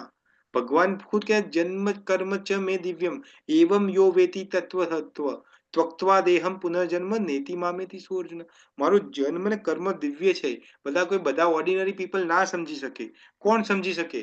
જે મારો ભક્ત છે, જે મને પ્રેમ કરે છે, જે મને સરેન્ડર છે. ને ક્યારે સમજી શકે? એટલું પોસિબલ નથી. ભગવાન આગળના ગીતામાં આગળ દેવમાં કહે છે કે જ્યારે હું જણાવવા માંગુ ત્યારે, when I want to let them know, હું જણાવવા માંગુ ત્યારે મને સમજી શકે છે. મારી એક્ટિવિટી સમજી શકે છે. એટલે આપણે બધા અહીંયા ભગવાનની જે એક્ટિવિટી છે એ સમજવાનું ખરી ટ્રાય કરીએ છીએ અને ભગવાનને પ્રાર્થના કરીએ છીએ કે અમને તમારી કૃપા દ્રષ્ટિ આપો કે અમે તમારી જે બધી જે તમે કર્મ કર્યા છે, તમારી લીલાઓ છે, એ બધી અમે સમજી શકીએ. તો ઋષિકેશનો મતલબ ખબર પડી ગઈ? કલ્પનાબેન, લખી દીધું તમે નોટમાં? એ અલગ. પૂછી છે Yeah. આવતા રવિવારે.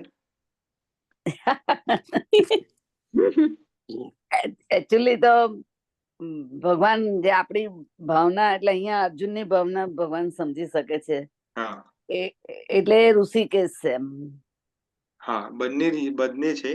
એક તો ઋષિકેશ એટલે પોતાના ઇન્દ્રિયોનો માલિક પણ છે, પ્લસ એ પણ છે. એટલે જેમ કે આપણે ઇન્દ્રિયોનો માલિક છે તો આપણે મોંથી ખાઈ શકીએ છીએ, પણ આંખથી ખાઈ શકીએ છીએ? નથી ખાઈ શકતા. ભગવાન આંખથી પણ ખાઈ શકે છે. દ્રષ્ટિથી પણ ખાઈ શકે. હા, તો ભગવાન આપણે ભોગ ધરાઈએ છીએ તો કઈ રીતે ખાય છે? જે ઉચ્ચ ડિવોટી છે, મોટા ડિવોટી, એ તો જોઈ શકે કે ભાઈ ભગવાન ખાય છે. આપણે તો નથી, હું નથી. તો આપણે તો ભગવાન પોતાની કૃપા દ્રષ્ટિથી ખાય છે. તો ભગવાન પોતાની ઇન્દ્રિય, કોઈ પણ ઇન્દ્રિયથી કોઈ પણ કામ લઈ શકે. નાકથી બોલી પણ શકે, કાનથી જોઈ પણ શકે, કારણ કે ભગવાન છે, સ્વરાટ છે. એટલે ઇન્દ્રિયોનો માલિક છે. રિયલ ઇન્દ્રિયોનો માલિક એ છે. આપણે તો લિમિટેડ છીએ. આપણે તો ભગવાને મોં આપ્યું છે તો ખાવા માટે ને બોલવા માટે, બીજું કશું કરવા માટે. આંખ છે તો જોવા માટે. આંખથી આપણે સાંભળી નથી શકતા. ભગવાન આંખથી સાંભળી પણ શકે છે.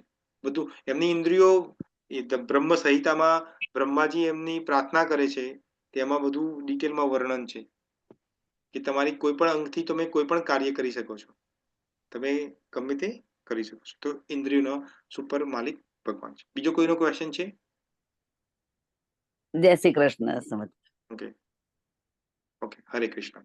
તો હવે આપણે નેક્સ્ટ જે શ્લોક છે, 11મો શ્લોક, અહીંયાથી ભગવાન બોલવાનું ફૂલ સ્પીડમાં ચાલુ કરશે. તો હવે પછીના જે બધા શ્લોકો આવશે, હવે પછીના જે 20 થી 25 શ્લોક છે એ બહુ આમ તો જો કે આખી ભગવદ્ ગીતા ઇમ્પોર્ટન્ટ છે, પણ આ 20-25 શ્લોકો બહુ જ ઇમ્પોર્ટન્ટ છે. એટલે બહુ ધ્યાનપૂર્વક, બહુ વિવેકપૂર્વક ધ્યાન, બહુ શું કહેવાય, ફૂલ કોન્સન્ટ્રેશન થી હવે ધ્યાન લગાવવાનું છે. આપણે ધ્યાનથી સાંભળવાનું છે, કારણ કે એક શબ્દ, એક વાક્ય ભગવાન બોલે છે એ સમજવા જેવું છે. તો આવો આપણે 11મો શ્લોક સમજીએ. તો 11મો શ્લોક તમારી સ્ક્રીનના સામે છે. શ્રી ભગવાન ઉવાચ અશોચ્યાનનવસશોચ્યત્વમ પ્રજ્ઞાવાદાંશ્ચ ભાસતે ગતાસુ અગતાસું ચ નાનુશોચિત પંડિતઃ. હું ફરીથી રિસાઇટ કરું છું. અશોચ્યાન અનવસ્ય શોચ્યાંતમ પ્રજ્ઞાવાસાં ચ ભાસસે ગતાસુ અગતાંસુ ચ નાનુશોચિત પંડિતઃ. હવે કોઈને રિસાઇટેશન કરવું હોય તો કરી શકો છો. હરે કૃષ્ણ. હું બોલું? હા, પ્લીઝ કરી શકો છો. શ્રી ભગવાન ઉવાચ.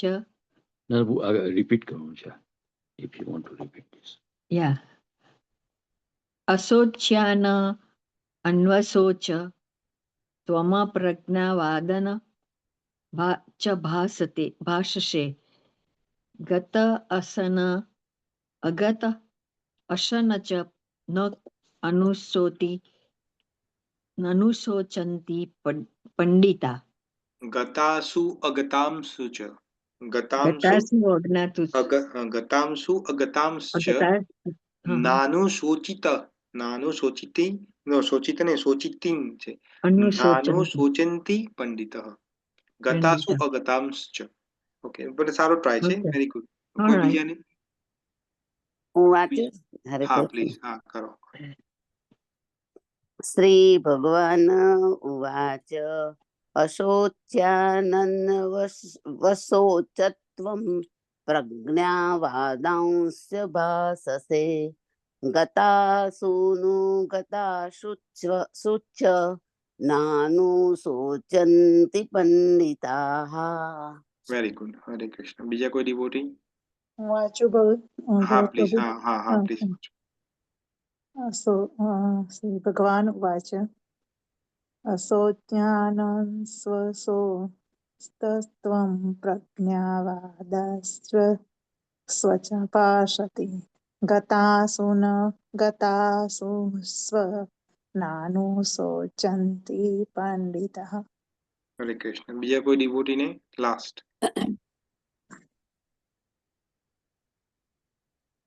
ઓકે.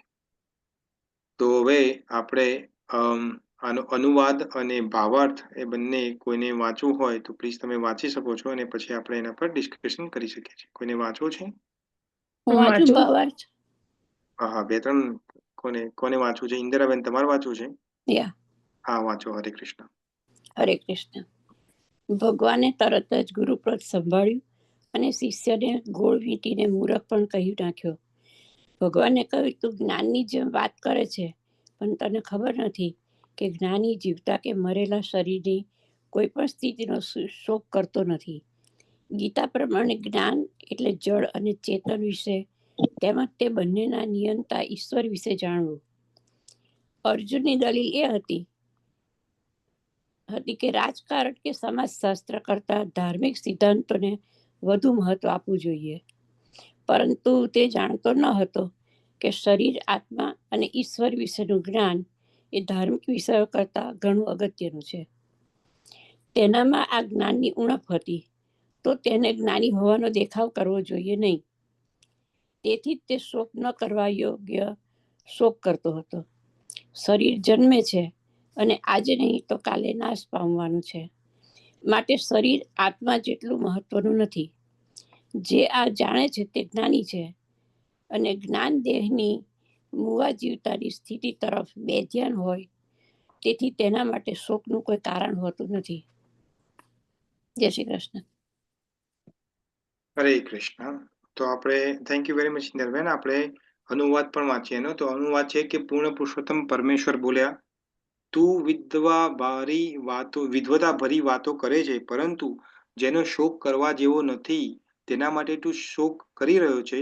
જેઓ વિદ્વાન હોય છે તેઓ જીવિત કે મૃત માટે શોક કરતા નથી. હરે કૃષ્ણ. તો હવે આપણે સમજીએ આને. તો પહેલી વસ્તુ એ છે કે પેલા આપણે થોડું વર્ષને મોટો કરું, એક એક શબ્દ સમજીએ અને પછી આપણે એની કોમેન્ટ્રી સમજીએ કે શું કે છે. તો અહીંયા કે છે કે શ્રી ભગવાન ઉવાચ. જો અહીંયા નથી કહેતા શ્રી કૃષ્ણ ઉવાચ, નથી કહેતા શ્રી વાસુદેવ ઉવાચ, શ્રી માધવ ઉવાચ, બીજું કશું નહીં. અહીંયા શ્રી ભગવાન ઉવાચ. એટલે અહીંયા ક્લિયર ડિસ્ટિંક્શન છે કે ભગવાન તો એક જ છે ને છે કૃષ્ણ. નહીં તો અહીંયા કીધું શ્રી કૃષ્ણ ઉવાચ. આગળ શું કે છે? શ્રી અર્જુન ઉવાચ, શ્રી સંજય ઉવાચ. આપણે આગળ જોયું, જેમ કે આગળ અહીંયા જોયો છે તમે, તો અહીંયા જો સંજય ઉવાચ, નવમાં કે છે સંજય ઉવાચ, આગળ અહીંયા આગળનામ કે છે કે અર્જુન ઉવાચ. રાઈટ? આગળમાં જોયું આપણે કે અર્જુન ઉવાચ કે છે. પ્લીઝ બધા પોતપોતાનું માઇક ઓફ રાખો, કારણ કે બહુ ડિસ્ટર્બન્સ આવે છે. હા પ્લીઝ, તમને બધાને પ્રાર્થના છે તમારું માઇક ઓફ રાખો પ્લીઝ. Thank you. તમારે ક્વેશ્ચન હશે તો હું તમને ચાન્સ આપીશ બોલવા માટે, ત્યારે તમે માઇક ઓફ કરી શકો છો. તો હા, તો અહીંયા શું કે છે ભગવાન? તો અહીંયા શું કે છે? વ્યાસદેવ શું લખે છે? શ્રી ભગવાન ઉવાચ. એટલે આપણે બીજે કોઈને ક્યાં જોવાની જરૂર નથી. અહીંયા સ્વયં વ્યાસદેવ માને છે કે એક જ ભગવાન છે ને છે શ્રી કૃષ્ણ. તો અહીંયા શું કે છે? શ્રી ભગવાન ઉવાચ. પછી આગળ શું કે છે?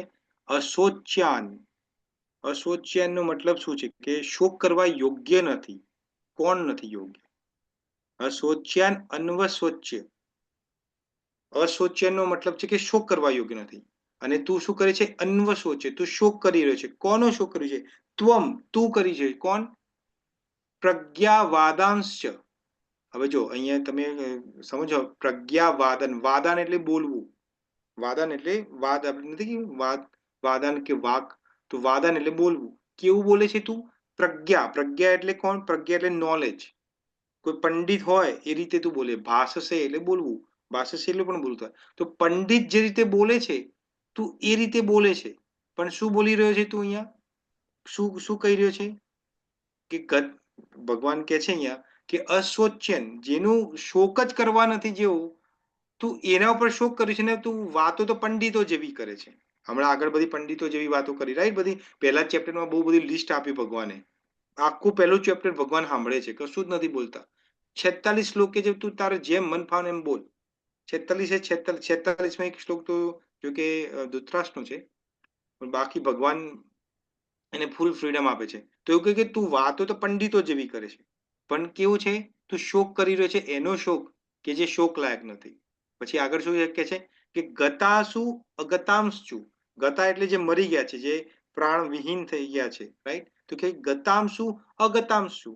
ગતા એટલે પ્રાણ વિહીન, અગતા એટલે હજુ પ્રાણ છોડ્યા નથી, પ્રાણ છે જેની જોડે, એટલે આપણે લોકો અગતામ, રાઈટ? તો કે ગતાંશુ અગતાંશુ નાનું સોચિત પંડિત.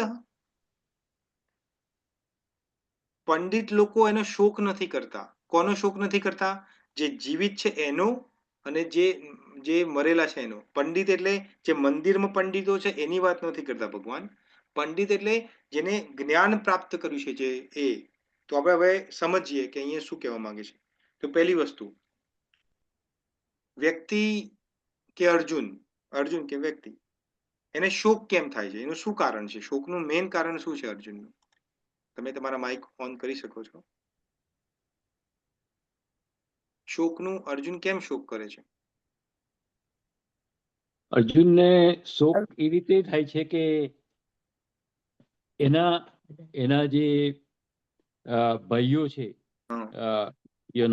એમને જ મારીને એને સુખ કેવી રીતે પ્રાપ્ત થાય, એને રાજ્ય મળે તે પણ એ સ્વીકારવા તૈયાર નથી. કારણ કે એને કોઈ જાતનો એવો મોહ નથી કે હું રાજા બનું, અને અને પોતાના જ પિતામહ આચાર્યો અને ભાઈઓને મારીને એને સખત દુઃખ થાય. એટલે એને એટલા માટે શોક થાય છે કે મારે હવે હું એમાં પડી ગયો છું, ઉલઝનમાં પડી ગયો કારણ છું. શું છે? મેઇન કારણ શું છે? તમે જે કીધું બરોબર છે ઉમાકાંતભાઈ, કારણ શું છે? એને સાગાવાલામાં આસક્તિ છે. હા, આસક્તિ છે એનું મેઇન કારણ. એનું અટેચમેન્ટ, જેને અટેચમેન્ટ કહેવાય. આ બધું બરોબર છે કે એને નથી મારવું, પણ કેમ નથી મારવું? રીઝન બીંગ કે એનું અટેચમેન્ટ છે. રાઈટ. હવે આપણે આ થોડું આગળ સમજીએ. તો અટેચમેન્ટ છે, રાઈટ? સમજી ગયા એનું અટેચમેન્ટ છે. તો અટેચમેન્ટ કઈ વ્યક્તિને થાય? જ્ઞાની વ્યક્તિને અટેચમેન્ટ થાય કે અજ્ઞાની વ્યક્તિને થાય? અજ્ઞાનીને. અજ્ઞાનીને અટેચમેન્ટ. ઓકે, અજ્ઞાન ન થાય. તો હવે નેક્સ્ટ ક્વેશ્ચન થાય, તો જ્ઞાની વ્યક્તિ કોણ છે? કોને આપણે ડેફિનેશન, જ્ઞાનની ડેફિનેશન શું છે? કોઈ કહેશે મને? કોને જ્ઞાની કહેવાય? આપણે કોને કહીએ કે કોઈ સારું સંસ્કૃત બોલતો એને જ્ઞાની કહેવાય? જેને શાસ્ત્રિક નોલેજ છે એને. પણ કેવું શાસ્ત્રિક નોલેજ થી જ જ્ઞાની કહેવાય? માન લો કે હું આખું ભગવદ્ ગીતા રટ્ટો માર દઉં, એક શ્લોક હું 700 શ્લોક 45 મિનિટમાં બોલી જઉં, તો હું જ્ઞાની થઈ ગયો? જેનામાં ઇન્દ્રિયોનો કંટ્રોલ છે, આસક્તિ નથી, એ લોકો જ્ઞાની છે. એ લોકો જીવનમાં ઉતાર્યું છે, જે વાંચ્યું છે. ઓકે, ઇનડાયરેક્ટ જવાબ છે, પણ ઓકે છે, બરાબર છે. બીજું કોઈ ડિવોટી? બરાબર છે મદન મોહની, થેન્ક યુ. બીજા કોઈ ડિવોટી? જ્ઞાની કોને કહેવાય?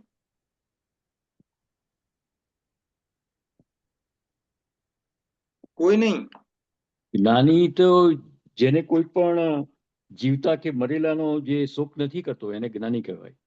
એ તો ભાઈ સામે આપણે લખેલું છે, એ તો બરોબર છે, જીવતા પણ એનું સમાનાર્થી શું છે? I thought you are checking that, લખેલું બી તમે જુઓ છો કે નહીં?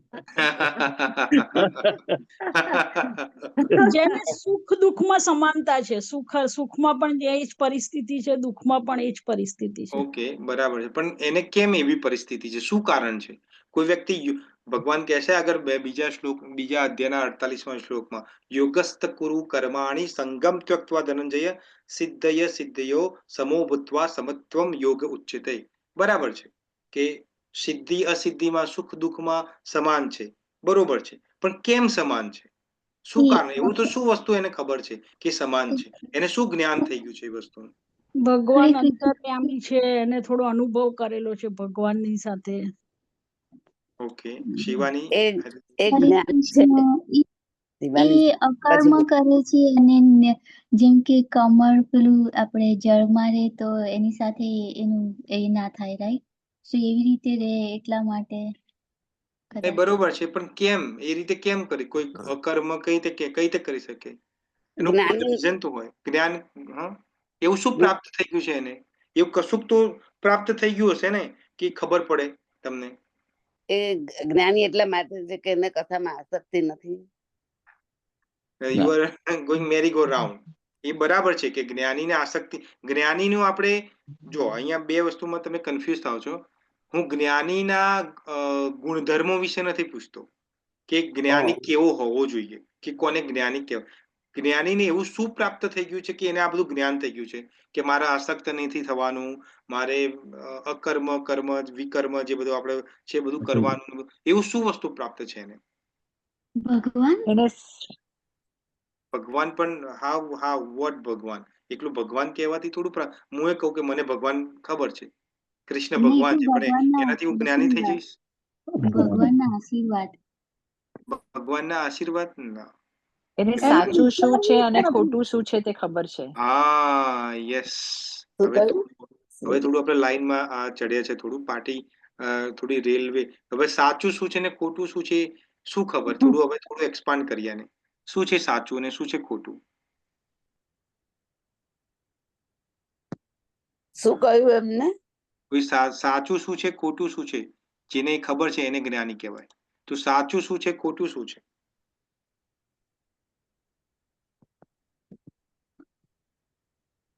ભગવાનનો સંગ એ સાચું છે અને જે મટીરિયલ મતલબ આ વર્લ્ડ છે તે ખોટું છે. ઓકે, બીજું કોઈ? અર્પિતા, રાધિકા, માતાજી. મેં લેટ જોઈન કર્યું આજે. થોડુંક લેટ થઈ ગયું, સોરી પ્રભુજી. નો પ્રોબ્લેમ. ગોપી પ્રિય માતાજી, સાચું શું છે, ખોટું શું છે, એનો શું મતલબ થાય? સાચું એટલે શ્રી કૃષ્ણ ભગવાન જ, અને ખોટું એટલે આ બધી દુનિયા, આપણી ભૌતિક સંસાર. Okay, very good. ઓકે, નો પ્રોબ્લેમ. કુંજ પ્રિય માતાજી. હરે કૃષ્ણ હરે પ્રભુજી. કૃષ્ણ. આમાં એમ કહેવા માંગે છે કે જેને જન્મ ને મરણનો શોક નથી થતો તે જ્ઞાની કહેવાય. કારણ કે અ, અ, જન્મ આવડે છે પણ બોલી નથી શકાતું. આત્મા મળતો નથી આત્મા તો મળતો નથી, અને જન્મ એ તો એક શરીર છોડીને બીજું શરીર લે છે, પણ આત્મા મળતો નથી. એનો મતલબ કે આ જે જાણી શકે છે તેને વિદ્વાન કહેવાય, જ્ઞાની કહેવાય એમ. વેરી ગુડ માતાજી. ઓકે. ઓકે, બીજા કોઈ ડિવોટી? ફાઇનલ કોલ, પછી હું તમને સમજાવું કે કોને જ્ઞાની કહેવાય. કોઈને કહેવું છે કશું? જલ્પા માતાજી, તમારે કશું કહેવું છે? કોઈ બીજાને કોઈ કશું કહેવું છે? મારા મતે એવું છે કે જ્ઞાની મતલબ ભગવાન એમને અર્જુનને બધું સમજાવે છે કે આ લોકો ભાઈઓ છે પણ કરે છે એ લોકો એમ કે ષડયંત્રથી એવું બધું કરે છે, એટલે એની માટે એમને કે છે કે તમે તારે એની સાથે લડવાનું છે કે અધર્મની સામે, મતલબ. આપણે ભગવદ ગીતા જયારે સ્ટાર્ટ કરી હતી. હું બોલું એક મિનિટ? હા, બોલો. જ્ઞાન એટલે જળ તથા ચેતનને જે એના નિયંત્રણને જે સમજી શકે છે તે. તમે ક્યાંકથી ગૂગલ કર્યું લાગે છે. હે ને? ગૂગલ કરીને તમે સાચું બોલો. ક્યાંથી લાયા તમે? આ ક્યાંથી લાયા તમે? બુકમાંથી તો. બુકમાંથી? બુકમાંથી વાંચ્યું તમે? યા. Very good. યસ. તો જ્ઞાની કોણ છે? તો આપણે ભગવદ ગીતા જ્યારે આપણે ભગવદ ગીતાનું ઇન્ટ્રોડક્શન મેં તમને આપ્યું હતું ત્યારે તમને સમજાવ્યું હતું કે ભગવદ ગીતા કેમ ઇમ્પોર્ટન્ટ છે, શું કારણ છે. કારણ કે 5 વસ્તુ ભગવદ ગીતામાં શીખવાની છે આપણે, કે કૃષ્ણ ભગવાન વાત કરે છે, કે આપણે સમજાવે છે. શું 5 વસ્તુ છે? તો પહેલી વસ્તુ શું છે કે ઈશ્વર કોણ છે, ઈશ્વર કોણ છે એ સમજાવે છે. બીજું, જીવ કોણ છે, જે આપણે લોકો છે જીવ, ઈશ્વર કોણ છે, જીવ કોણ છે. પછી ત્રીજું વસ્તુ શું છે, કર્મ શું છે. ત્રીજી વસ્તુ કર્મ શું છે. ચોથી વસ્તુ સમય શું છે, સમય. અને પાંચમી વસ્તુ છે પ્રકૃતિ. પ્રકૃતિ શું છે. તો આ 5 વસ્તુની ઇન્ફોર્મેશન જે આપેલી છે એના માટે જે સમજાવે છે એ ભગવદ્ ગીતા છે. જે વ્યક્તિના 5 વસ્તુ ખબર પડી ગઈ એ જ્ઞાની છે. કઈ વસ્તુ ફરીથી? ઈશ્વર કોણ છે, જીવ કોણ છે અને કેવો છે, બંને. ઈશ્વર કોણ છે, કેવો છે, જીવ કોણ છે, કેવો છે, કર્મ કેવું છે, કર્મ કોને કહેવાય અને કેવું કર્મ કરવું જોઈએ. ચોથી વસ્તુ સમય શું છે, ટાઈમ. અને પાંચમી વસ્તુ પ્રકૃતિ શું છે. તો જ્ઞાની કોને કહેવાય? તો 3 વસ્તુ જેને ખબર હોય મિનિમમ એને જ્ઞાની કહેવાય. મિનિમમ કહું છું. તો 3 વસ્તુ મેઇન શું છે? હા, 3 વસ્તુ. એક છે કે જળ વસ્તુ, એક ચેતન. ચેતન શું છે? ચેતન એટલે જે એક્ટિવ છે, લાઈવ છે, જે આપણી આત્મા છે એ એક્ટિવ છે. આત્મા છે તો આ બોડી કામ કર્યું છે, આત્મા છે તો હું બોલી રહ્યો છું. આમાંથી આત્મા નીકળી જાય, ભરતભાઈનું બોડી પડી રહ્યું એ બોલી ના શકે. તો આત્મા એની અંદર છે એટલા માટે. તો એ એક્ટિવ વસ્તુ છે, ચેતન કહેવાય જેને. તો એ વસ્તુ જેનું જ્ઞાન છે એને, કે આ એક્ટિવ આત્માનું જેને જ્ઞાન છે કે આત્મા છે કેવો છે, બધી હમણાં વાત આવશે. હવે આપણે એના ઉપર ચાલી રહ્યા છે. તો આગળના શ્લોકોમાં આવશે, ભગવાન બહુ ડિટેલમાં ડિસ્ક્રિપ્શન આપશે. તો પહેલા તો આત્મા કોણ છે, શું છે. બીજું વસ્તુ જળ વસ્તુ શું છે, જેને મેટર કહેવાય ઇંગ્લિશમાં. જળ વસ્તુ એટલે આ બધી વસ્તુઓ દુનિયામાં તમે જેટલી પણ વસ્તુ દેખી રહ્યા છો એ બધી મેટર કહેવાય. કારણ કે એનો નાશ થવાનો છે.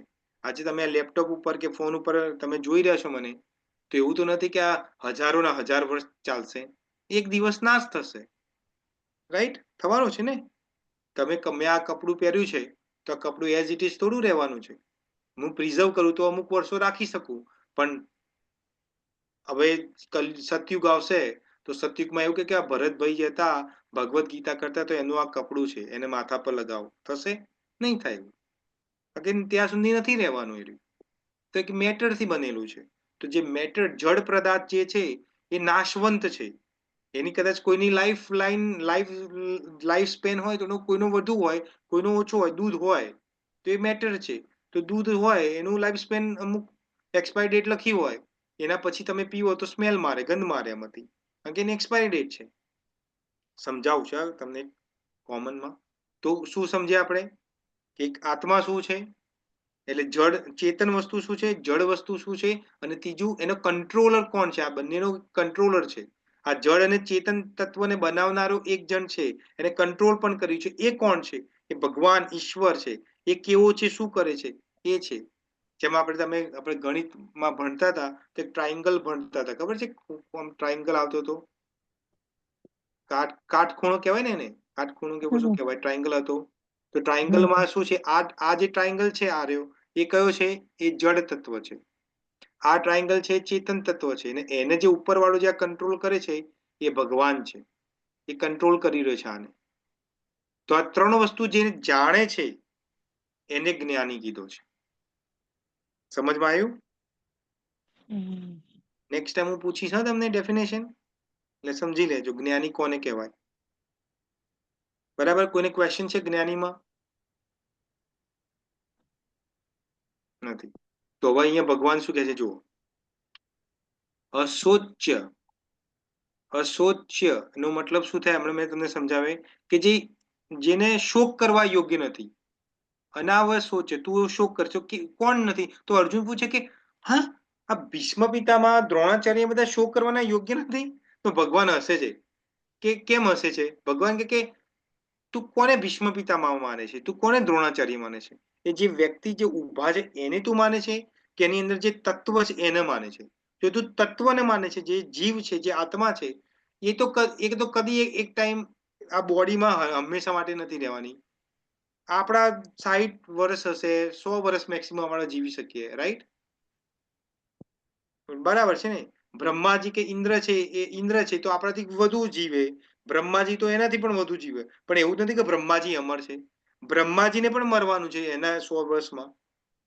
તો જો બ્રહ્માજીનું બોડી મરવાનું છે તો આ બધા બોડી તો નશ્વર જ છે.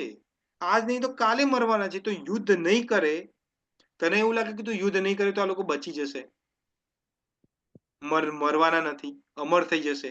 તને એવું લાગે છે અર્જુન? તો તું પંડિતો જેવી વાતો કરે છે. કેમ? કારણ કે અહીંયા શું કે ગતાસુ અગતાસુ, જે મરી ગયા છે, આપણે અમુક વખતે વાત કરીએ છીએ, રાઈટ? અમુક લોકોને તમે જોયા હશે કે અમુક દાદીઓ જોઈ હશે કે અમુક સ્ત્રીઓ બિચારી જે વિધવા થઈ ગઈ હોય એ જોયા હશે કે અમારા તો એ કેટલા હારા હતા, મરી ગયા બિચારાને 10 વર્ષ થઈ ગયા છે, right? તો એ યાદ કરે કેટલા હારા હતા, આવું કરતા હતા, પેલું કરતા હતા, ઢેકણું પૂછનું. ભાઈ મરી ગયો, જતો રહ્યો, હવે એ આત્મા જતી રહી, બીજે ક્યાંક સ્થળાંતર થઈ ગઈ છે, રાઈટ? હવે જેમ કે મારું છે તો હું 40 વર્ષ પહેલા ભરત જ હતો, 40 વર્ષ પહેલા કોઈ બીજી બોડીમાં હતો. આ જન્મ લીધો છે એટલે મારું નામ ભરત રાખવામાં આવ્યું છે. કાલે ઉઠીને હું કોર્ટમાં જઈને મારું નામ ભરતનું જગ્યાએ માધવ પણ કરી દઉં તો મારું નામ માધવ થઈ જાય, હરિ કરી દઉં તો હરિ થઈ જાય. કારણ કે બોડીને આપેલું ટાઇટલ છે ને, નામ તો ટાઇટલ છે, પણ આ નામ જે છે એ 40 વર્ષ પહેલા તો હું શું હતો મને શું ખબર? પણ 40 વર્ષ પહેલા હું હતો કે નતો? હતો હું. તો આપણે બોડીને આઈડેન્ટિફાઈ કરીએ કે આ બોડી જે છે એ ભરત છે. એકચ્યુઅલી એની અંદર જે તત્વ રહેલું છે એના વિશે આપણે ભૂલી જઈએ છીએ. જેમ કે એક્ઝામ્પલ છે, તમે આપણે બાઇક કે સ્કૂટર કે ગાડી ચલાવતા હોય તો અમુક આપણે અહીંયા અમેરિકામાં છે કે એવરી 5000 કે 10000 માઇલે ઓઇલ ચેન્જ કરતા હોય છે આપણી ગાડીમાં, સર્વિસ કરાવતા હોય છે, રાઈટ? તો માન લો કે આપણે ગાડીને સર્વિસ ના કરાવીએ, વિધાઉટ સર્વિસ ગાડીને હાંક્યા રાખીએ તો શું થાય? એક દિવસ બંધ પડી જાય ને, બંધ. તો સિમિલરલી આ બોડી છે એને આપણે સર્વિસ કરવા માટે એને ખોરાક ને બધું પાણી બધું આપીએ છીએ, પણ એનું જે કંટ્રોલર જે છે આત્મા, એ એક દિવસ જતો રહેવાનો છે. તો એ કંટ્રોલર છે એની વાત અહીંયા કે છે કે ગતાસુ ન ગતાસુ, ભગવાન કે છે કે જે અત્યારે તને જે દેખાય છે કે જે મરી ગયા છે એના વિશે શોક કરવાનો મતલબ નથી. કેમ? કારણ કે આત્મા મરતી નથી, આગળ ભગવાન કહેશે. અને જે બોડીને તું દેખી રહ્યો છે એ તો ડિસ્ટ્રોયેબલ છે. જેમ મેં તમને કીધું ને કે અમારું કપડું છે એક દિવસ તો ડિસ્ટ્રોય થવાનું છે, તમારો ફોન કે તમારું લેપટોપ એક દિવસ ડિસ્ટ્રોય થવાનું, તો એના માટે રોવાનું શું છે? તો અહીંયા ભગવાન કૃષ્ણ સમજાવે છે અર્જુનને. સમજ્યા તમે? તમને આ શ્લોક સમજણમાં આવ્યો? બહુ ઇમ્પોર્ટન્ટ શ્લોકો હવે બધા આવી રહ્યા છે, તો હું સમજુ છું કે તમે બધા સમજો આ વસ્તુને કે અહીંયા ભગવાન શું કહેવા માંગે. એટલે કાલે ઉઠીને તમારા ઘરમાં કોઈ એક્સપાયર થઈ જાય તો ખાલી રોજો, પણ પછી અઠવાડિયા પછી શોક નહીં કરવાનો કે બિચારા હારા હતા, જતા રહ્યા, હું હવે અનાથ થઈ ગઈ કે અનાથ થઈ ગયો, કે મારી વાઈફ જતી રહી, મારા પતિ જતા રહ્યા, મારું આ જતું રહ્યો. ભાઈ બધાને મરવાનું છે, આ બધું બોડી તો પરમેનન્ટ નથી, કોઈ વહેલું જશે, કોઈ પાછળ જશે, તમારે જવાનું છે એક દિવસ, બધાને જવાનું છે. હા, બધા શોક કરતા હોય તો આ રોવાનું ખાલી, પણ એ ટાઈમ માટે બરોબર છે. પછી ભગવદ્ ગીતાનો આ શ્લોક યાદ કરવાનો, 11મો શ્લોક. આગળના ઘણા બધા શ્લોકો આવશે, બહુ ઇમ્પોર્ટન્ટ શ્લોકો. તો ભગવાન કૃષ્ણ અહીંયા અર્જુન મારફતે આપણને કહે છે કે તારે શોક કરવાની જરૂર નથી, કે નથિંગ ઇઝ પરમેનન્ટ, એ લોકો પણ પરમેનન્ટ નથી, રાઈટ? ઓકે, કોઈને કોઈ ક્વેશ્ચન છે તો કરી શકો છો. હરે કૃષ્ણ. છે કોઈનો કોઈ ક્વેશ્ચન?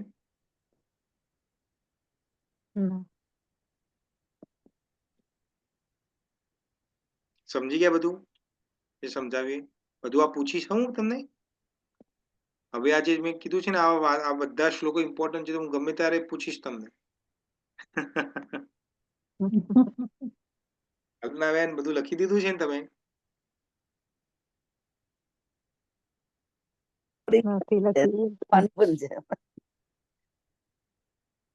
ભરતભાઈ, હા બોલો. આ રેકોર્ડિંગ પણ થાય છે ને જોડે?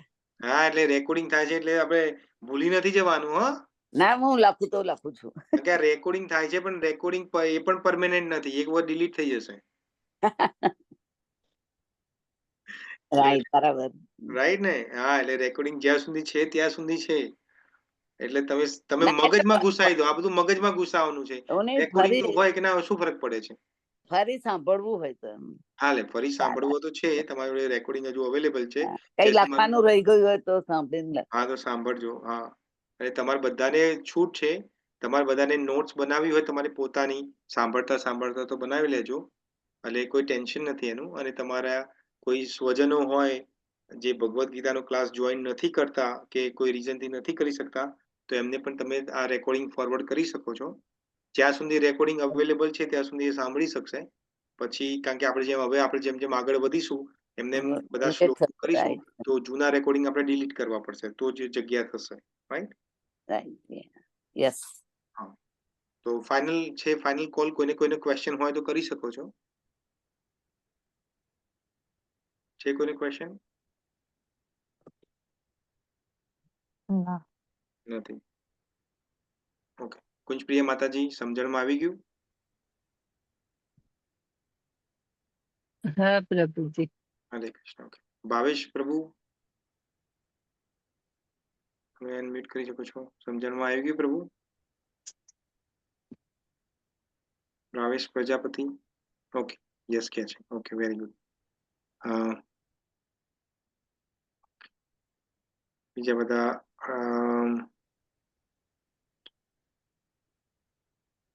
તો હોશિયાર છે. ઓકે. બધા આઈ હોપ કે બધાને સમજણમાં આવી ગયું.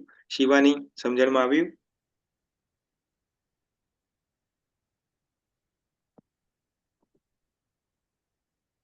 રાઈટ. તો હવે આપણે કાલે ફરીથી મળીશું 8:30 વાગે અને આપણે જે કૃષ્ણ બુક જેના પર ડિસ્કશન કરીએ છીએ તે આપણે આગળ વધારીશું.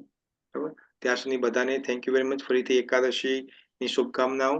બની શકે તો માળા કરીને સુઈ જજો, જે તમારે 1, 2, 5, 10 જેટલી થાય એટલી. બરાબર? બધાને ફરીથી હરે કૃષ્ણ, જય શ્રી કૃષ્ણ. વાંછા કલ્પતરુભયશ્ચ કૃપા સિંધુ એવ ચ પતિતનાં પાવનેભ્યો વૈષ્ણવેભ્યો નમો નમઃ. શીલ પ્રભુપાદ કી જય. Krishna book as it is કી જય. Bhagavad Gita as it is કી જય. હરે કૃષ્ણ ડિવોટીઝ. હરે હરે કૃષ્ણ. હરે કૃષ્ણ. હરે કૃષ્ણ હરે મહારાજ. કૃષ્ણ. જય શ્રી કૃષ્ણ. આજે ડિસ્કશન ભરતભાઈ બહુ સારું થયું અને તમે સારું સમજાવ્યું. Thank you very much. Thank you પ્રભુ. હરે કૃષ્ણ. હરે કૃષ્ણ. હરે કૃષ્ણ. થેન્ક યુ હરે પ્રભુજી. Krishna thank you Bharatbhai. હરે દંડવત કૃષ્ણ. પ્રણામ. કોટી કોટી દંડવત પ્રણામ. હરે કૃષ્ણ. હરે કૃષ્ણ. હરે કૃષ્ણ હરે પ્રભુજી. કૃષ્ણ. બધાને હરે કૃષ્ણ. હરે કૃષ્ણ. હરે હરે કૃષ્ણ. હરે હરે કૃષ્ણ પ્રભુ. હરે કૃષ્ણ. જય શ્રી કૃષ્ણ.